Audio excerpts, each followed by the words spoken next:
The rabbit and the jaguar. There lived once an old man and an old woman. And all they had in the world was one rabbit and one jaguar. They kept the rabbit in a cage. One day, the jaguar came to the cage. "Oh, rabbit, Conejo, the old man and the old woman are preparing a pan of hot water. They are going to boil you. They are going to eat you. They are going to give some to me." "Oh no," said Conejo. "No indeed. They are going to make hot chocolate. And if you come in the cage with me, they will bring some for you." Jaguar opened the door of the cage and slinked inside. With a hop and a skip, Rabbit was out of the cage and away through the door of the house. Jaguar waited there. And waited there, and waited there some more. "I've been tricked. There is no hot chocolate." Jaguar leapt out of the cage and out through the door, and through the forest he went looking for where Conejo had gone. He went through the forest until he came to the mountain. And there in the side of the mountain was a cave. Inside the cave there was Conejo. "You tricked me." "You, Conejo? Who?" "I," said Conejo. "You must be talking about some other rabbit. I am making my house here. But see how I am holding up the walls?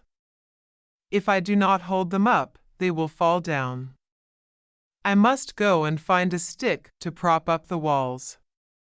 Jaguar, would you not help me by putting your paws against the wall of my house?"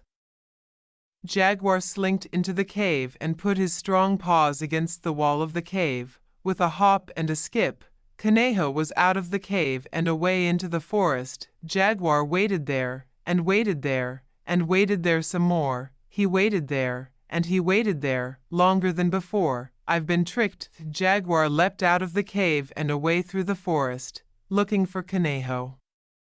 He could not find him. He stopped and listened. He could hear Conejo laughing, "Ha, ha, ha, ha, ha. He, at how he had tricked Jaguar. Jaguar crept closer and spied Conejo.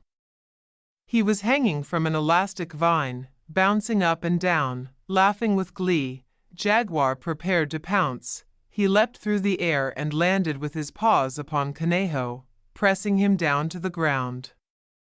But Conejo he wriggled, and between Jaguar's paws he squeezed and popped with the spring of the elastic, flying high into the air. High, high into the sky he flew, until Conejo landed on the moon. And there Conejo remains, lying on his back on the moon. And they say, in Mayan culture, that if you gaze up at the moon when it is full and red, you see Conejo there still, lying on his back and laughing at how he tricked Jaguar. The drop of honey. Long ago this story was told. It has been told ever since, and here I tell it to you today. The story of the drop of honey. A hunter and his hound, high in the desert mountains, found a cave. The hunter in the cave found a hollow, and the hollow was filled with the most beautiful, clear honey. He took his water skin and filled the water skin with honey and left the cave and came down the mountains. He was not in his own land, and there in the town that he entered, he saw an oil seller.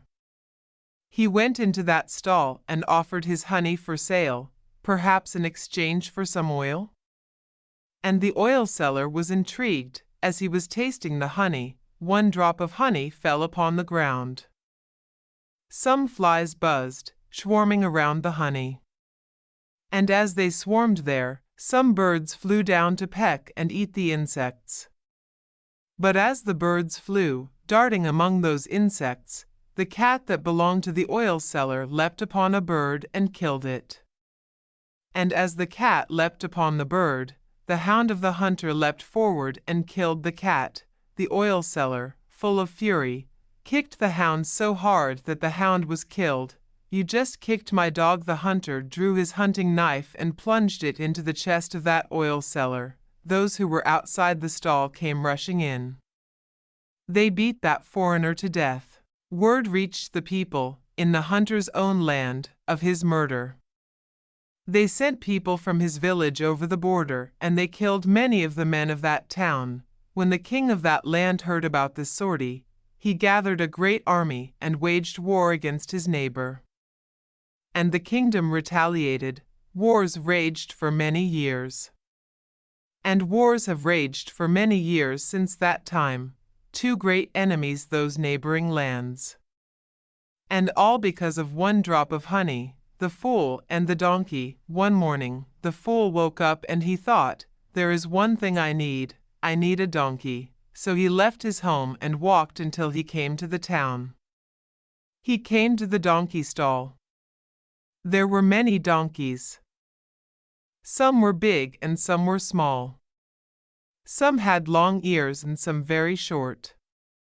But among them there was one donkey that had long, floppy, silky ears. This is the donkey for me. The fool paid the donkey stall holder, and he led that donkey tied by a rope away from the stall and through the streets of the town. And there were two boys. We can trick that donkey from that fool. One boy went up, and he took the rope from around the donkey's neck, and he put it around his own neck and followed the fool, who didn't even notice. The other boy led the donkey back to the stall to sell it. On through the streets and on away from the town to his home went the fool.